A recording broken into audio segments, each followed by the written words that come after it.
Base करतो आपल्याला एक 3 फुटाचं अंतर सोडायचं आणि असं मार्किंग करायचं. बरं मार्किंग आलं ते मार्किंग खाली आलं. मार्किंग यासाठी केलं आहे की या गोलाच्या आतमध्ये 3 रंग टाकायचे. पहिला रंग त्या मार्किंगवर टाकला.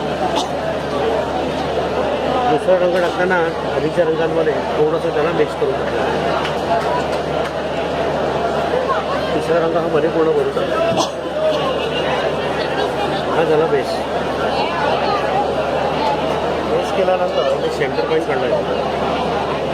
तो सेंटर आणि डिझाईनचा सेंटर आपण एकमेकांना फक्त मॅच केलं आहे.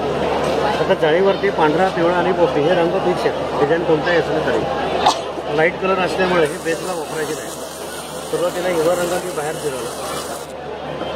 त्याच्याखाली पिवळा रंग आधीच्या रंगांमध्ये थोडंसं ओव्हरलॅप करून फिरवला.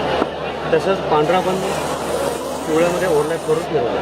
आता शेवटी पिवळा रंग पांढऱ्यात मिक्स करायचा आणि डिझाईन हळूहळू हे पूर्ण करायचं. ठीक आहे. आता जे रंग आपण खाली टाकले होते ना त्या रंगांवरती सगळं डिझाईन हे तयार.